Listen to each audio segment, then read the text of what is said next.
mengukur komponen elektronika menggunakan multitester analog. Oke, langsung saja kita mulai dari komponen yang pertama, yaitu resistor. Di sini ada beberapa resistor. Kita coba dengan yang ini dulu, 100 ohm. Untuk mengukur resistor,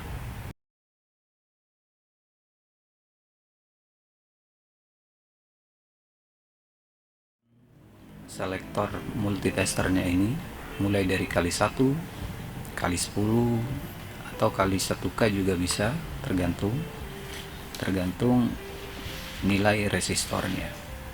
Oke, untuk yang 100 ohm ini kita bisa gunakan kali 10 atau kali 1. Kita coba posisikan ke kali 10. Jangan lupa dikalibrasi dulu. Oke, ini boleh dibolak-balik karena resistor tidak ada polaritasnya. Oke, kita ukur 100 ohm. Oke, jarum bergerak dan berhenti di angka 10 ohm. Sementara posisi selektornya di kali 10. Jadi kita kalikan 10 kali 10 sama dengan 100 ohm. Berarti resistor ini masih bekerja. Sekarang kita coba yang 0,5 ohm, setengah ohm. Bisa nggak posisi kali 10 ini, bisa nggak buat mengukur 0,5 ohm? Kita coba. Jarum bergerak dan hampir 0, jadi susah ini membacanya berapa ohm. Nah, biar nggak susah, kita turunkan ke yang paling rendah, yaitu ke kali 1. Kalibrasi dulu. Coba kita ukur. Jarum bergerak dan berhenti di antara 1 dan 0. Berarti setengah. Posisi selektor dikali 1. Berarti setengah kali 1. Oke, ini berarti setengah ohm, 0,5 ohm. Jadi resistor ini masih bagus. Bagaimana dengan yang 10K, 10 kilo ohm? Bisa nggak posisi kali 1 buat mengukur resistor ukuran resistansi 10 kilo ohm? Untuk resistor yang nilainya kiloan, maksud saya yang 1 kilo, 2 kilo, ya 10 kilo dan seterusnya, itu sebaiknya kita posisikan ke kali 1K supaya kita tidak bingung bacanya, supaya lebih gampang untuk dibaca. Oke, ini contohnya. Kalau kita biarkan ke kali 1 ini, terus kita ukur resistor 10K, ternyata nggak bergerak. Ini bukan resistornya putus, tapi multitesternya kurang sensitif, jadi kita naikkan. Coba langsung aja ke kali 1K. Oke, kalibrasi dulu ya. Sekarang kita ukur. Jarum bergerak dan berhenti di angka 10, sementara selektornya di kali 1K. Berarti 10 kali 1K sama dengan 10K, 10 kilo ohm. Berarti resistor ini masih baik. Oke, jadi begitulah cara sederhana mengukur komponen resistor dengan multitester analog. Selanjutnya coba kita ukur komponen kapasitor. Kita mulai dengan kapasitor elko. Untuk mengukur elko, kita juga bisa memposisikan selektor multitesternya ke kali 1, kali 10, bahkan kali 1K juga bisa, tergantung nilai kapasitansinya. Coba kita mulai dari yang ini, yang agak besar, 10.000 microfarad.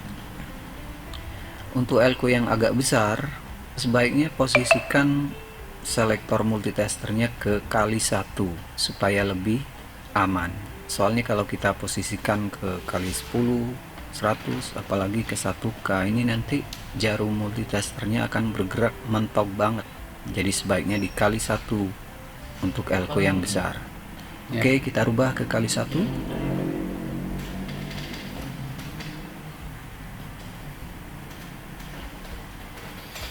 Kita ukur, pastikan elko-nya tidak dalam keadaan terisi. Jadi dibuang dulu isinya, dikosongkan, baru kita ukur.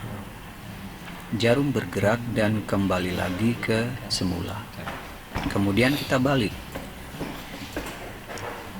Perhatikan jarumnya bergerak dan kembali ke semula. Jika jarum bergerak terus nggak kembali, nggak balik-balik, berarti elko-nya ya sudah rusak, sudah bocor. Atau ketika diukur nggak bergerak sama sekali, berarti sudah mati. Baik, kita coba dengan elko yang lebih kecil. Ini ada 100 microfarad. Oke, coba 100 microfarad kita coba ukur.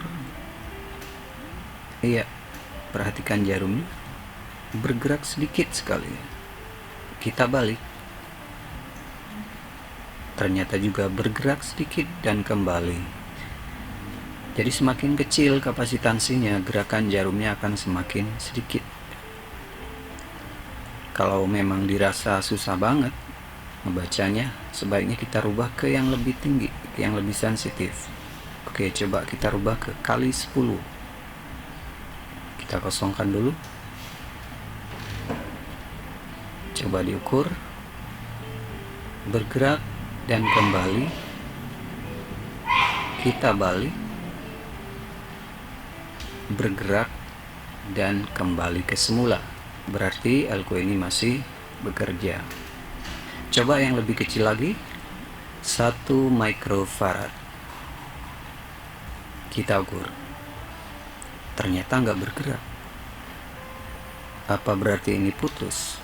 Belum tentu. Bisa jadi ini karena terlalu kecil, maka multitesternya nggak bisa ngebaca. Kita coba naikkan, kita rubah selektornya ke yang lebih peka, kali 1K. Coba. Oke, kosongkan lagi, coba diukur. Iya, bergerak dan kembali. Kita balik, bergerak dan kembali ke semula. Berarti elko ini juga masih bagus. Nah, itu tadi untuk kapasitor elko. Bagaimana dengan kapasitor yang lain? Misalnya ini kapasitor polister ya, Milar misalnya ini ya. Untuk kapasitor yang ini kita harus langsung ke 1K karena ini kapasitansinya sangat kecil. Oke, coba kita ukur. Bergerak sedikit ya. Kita balik,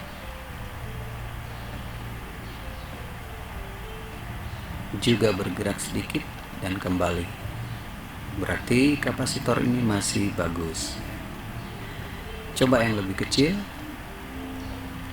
Di sini ada 100 nanofarad ya, 100 M.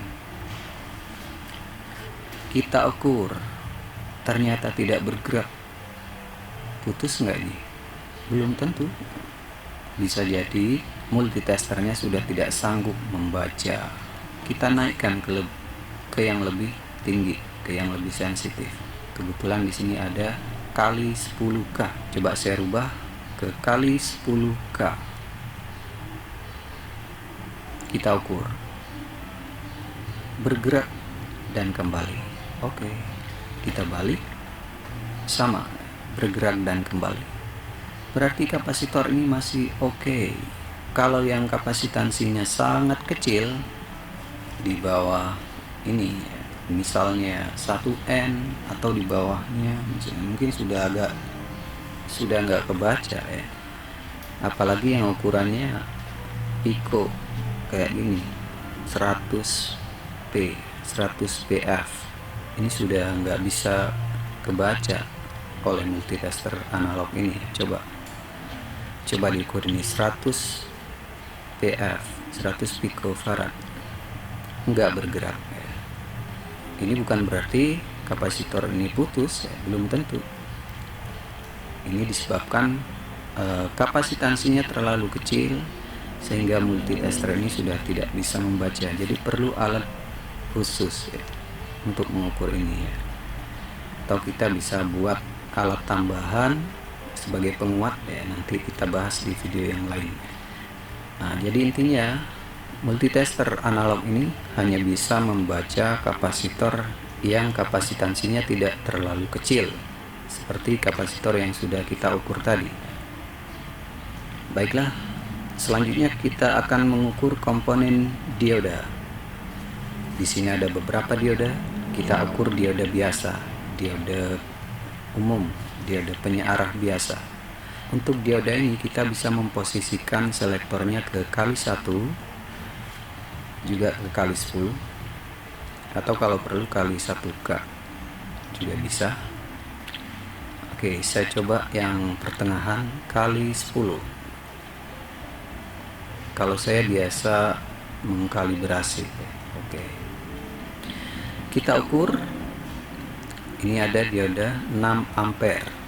Kita ukur prop hitam ke anoda, prop merah ke katoda.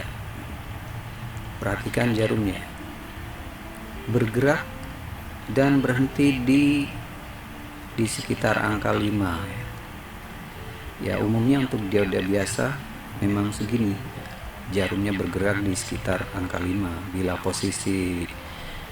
posisi selektornya dikali 10. Tapi ini bukan berarti 50 ohm. Kemudian kita balik dan jarum seharusnya tidak bergerak.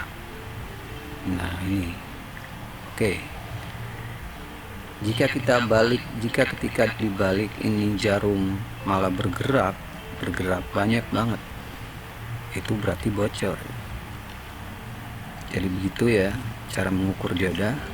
Prop hitam ke anoda, prop merah ke katoda, jarum akan bergerak. Jika jarum bergerak mentok misalnya, itu kayaknya udah bermasalah diodanya. Atau ketika diukur gak bergerak sama sekali, berarti diodanya putus. Jadi yang normal ya bergerak dan nilainya ya sekitar segini.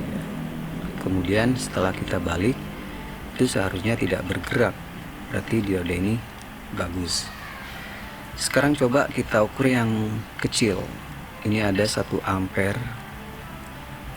Kita ukur, sama caranya. Prop hitam ke anoda, prop merah ke katoda. Perhatikan jarumnya bergerak. Kemudian kita balik dan tidak bergerak, berarti dioda ini dalam keadaan